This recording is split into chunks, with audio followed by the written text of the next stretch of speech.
Assalamualaikum warahmatullahi wabarakatuh. Perkenalkan, nama saya Nur Fatimah, saya dari kelas 11 TKJ SMKN Negeri 11 Bandung. Di sini saya akan sedikit menjelaskan mengenai materi bab 2 yang berjudul Peluang Usaha. Peluang dan usaha. Peluang dan usaha terdiri dari dua kata, yaitu peluang dan usaha. Peluang berarti kesempatan, dan usaha berarti upaya untuk mencapai tujuan yang diinginkan dengan berbagai daya dan sumber daya yang dimiliki. Secara sederhana, peluang usaha merupakan suatu kesempatan yang dimiliki oleh seseorang untuk mencapai tujuan yang hendak dicapai dengan menggunakan sumber daya yang dimiliki. Tujuan yang hendak dicapai bisa dalam keuntungan, uang, kekayaan, kepuasan batin, popularitas, status sosial, dan lain-lain. Untuk mencapai tujuan tersebut, seseorang dapat memanfaatkan sumber daya yang dimiliki. Sumber daya itu dapat berupa uang atau modal, pengetahuan, skill, relasi yang luas, pengalaman, dan lain-lain. Arti sumber daya ini mencakup segala sesuatu yang bisa dimanfaatkan untuk menunjang kegiatan usaha. Seorang wirausaha harus berpikir tentang seperti apa peluang usaha yang baik. Berikut adalah ciri-ciri peluang usaha yang baik. Yang pertama, bersifat orisinil. Yang kedua, harus dapat mengantisipasi perubahan persaingan dan kebutuhan pasar. Yang ketiga, sesuai dengan minat. Yang keempat, tingkat kelayakan usaha teruji. Yang kelima, bersifat ide kreatif. Yang keenam, ada keyakinan untuk mewujudkan. Dan yang ketujuh, ada rasa keinginan saat menjalankan. Dalam kenyataannya, peluang yang baik saja tidak cukup, tapi juga harus potensial. Banyaknya peluang usaha di sekitar kita mengharuskan seorang wirausaha untuk cermat dalam mengkaji mana peluang usaha yang potensial. Berikut adalah ciri-ciri peluang usaha yang potensial adalah sebagai berikut. Yang pertama, memiliki nilai jual. Yang kedua, usaha bukan hanya ambisi pribadi semata dan bersifat nyata. Yang ketiga, usaha tersebut mampu bertahan lama di pasar. Yang keempat, tidak menghabiskan modal karena terlalu banyak investasinya. Yang kelima, bisa ditingkatkan skalanya menjadi industri. Peluang usaha yang bernilai juga memiliki ciri-ciri sebagai berikut. Yang pertama, mampu memenuhi kebutuhan konsumen. Yang kedua, memiliki keunggulan bersaing. Yang ketiga, tidak bersifat sementara. Yang keempat, ada nilai uang. Dan yang kelima, memenuhi aspek kreatif dan inovatif. Analisis peluang. Analisis peluang adalah suatu analisis untuk mengetahui berbagai kemungkinan dari berbagai macam kesempatan usaha. Mana yang bisa dilakukan dan mana yang bisa memberikan keuntungan dengan berbagai tingkat risiko yang akan dihadapi. Untuk dapat menggali dan memanfaatkan peluang usaha, seorang wirausaha harus dapat berpikir secara positif dan kreatif, diantaranya yaitu yang pertama, percaya dan yakin bahwa usaha tersebut dapat dilaksanakan. Yang kedua, mau menerima gagasan atau ide-ide baru. Yang ketiga, memiliki kesempatan kerja yang tinggi. Yang keempat, mampu berkomunikasi dengan baik. Yang kelima, bertanya pada diri sendiri. Dan yang keenam, mampu mendengarkan saran dari orang lain. Persiapan peluang usaha. Untuk melakukan analisis peluang usaha dibutuhkan persiapan sebagai berikut. Yang pertama, meneliti luas usaha yang dipilih. Yang kedua, bentuk usaha. Yang ketiga, jenis usaha yang ditekuni. Yang keempat, mengenali informasi usaha yang diterima.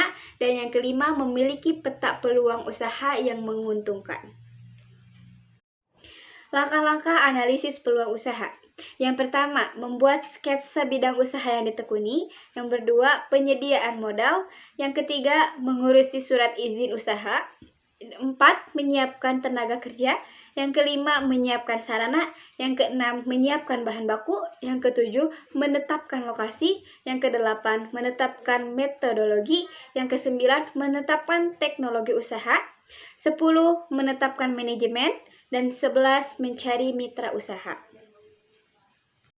Tujuan analisis peluang usaha. Secara umum, tujuan analisis peluang usaha adalah untuk mengetahui apakah usaha tersebut layak dikerjakan atau tidak. Oleh sebab itu, seorang wirausaha harus cermat, yakin, dan berani. Tujuan analisis peluang usaha adalah yang pertama, untuk menemukan peluang usaha. Yang kedua, untuk menemukan potensi usaha. Yang ketiga, untuk mengetahui besarnya potensi usaha yang tersedia. Dan yang keempat, untuk mengetahui berapa lama usaha bertahan. Keberhasilan dan kegagalan wirausaha. Seorang wirausaha senantiasa dihadapkan dalam dua kemungkinan, yaitu keberhasilan dan kegagalan dalam menjalankan usaha. Ada beberapa faktor yang bisa menyebabkan keberhasilan dan kegagalan usaha. Pertama, faktor-faktor keberhasilan dalam wirausaha. Berikut adalah faktor-faktor yang mempengaruhi keberhasilan seorang wirausaha dalam mengelola usaha. Yang pertama adalah faktor manusia. Di dalam faktor manusia ada kepribadian, ilmu pengetahuan. Keberhasilan seorang wirausaha dalam menjalankan usaha menurut Adiksa Daw harus dilandasi dengan falsafah yang dikenal dengan nama Doraemon, yang itu sebagai berikut: dream, opportunity, remorse, action, energi, mapping, organizing, dan network. Yang kedua, faktor-faktor penyebab kegagalan wirausaha. Kegagalan wirausaha sangat tergantung dari kepribadian wirausaha itu sendiri. Menurut Zimmerer, yang menyebabkan wirausaha gagal dalam menjalankannya usahanya adalah sebagai berikut. Yang pertama, tidak kompeten dalam manajerial. Yang kedua, kurang berpengalaman. Yang ketiga, tidak bisa mengolah keuangan. Yang keempat, lokasi yang kurang mendukung. Yang kelima, gagal dalam perancangan. Yang keenam, sikap yang kurang bersungguh-sungguh. Yang ketujuh, ketidakmampuan dalam melakukan peralihan atau transaksi kewirausahaan. Memanfaatkan peluang secara kreatif dan inovatif. Salah satu faktor keberhasilan seorang wirausaha adalah kemampuannya dalam memanfaatkan peluang secara kreatif dan inovatif. Kreatif merupakan kemampuan untuk menciptakan sesuatu, sedangkan orang yang kreatif adalah mereka yang memiliki daya cipta. Berdasarkan penelitian, kreativitas dapat diidentifikasikan yaitu A. Menciptakan, B. Memodifikasikan, dan C. Mengkombinasikan. Seorang wirausaha harus bisa berpikir bagaimana memanfaatkan peluang usaha di sekitar secara kreatif dan inovatif dengan cara: yang pertama, memanfaatkan barang yang tidak dipakai. Yang kedua, memanfaatkan barang yang disediakan oleh alam. Yang ketiga, memanfaatkan kejadian atau peristiwa yang ada. Dan yang keempat, memanfaatkan segala sesuatu yang bisa memberikan peluang usaha. Jenis-jenis inovasi. Pengertian inovasi menurut Stephen Robbins adalah sebuah ide atau gagasan baru yang diterapkan untuk memperbaiki suatu produk. Adapun ciri-ciri inovasi yaitu sebagai berikut.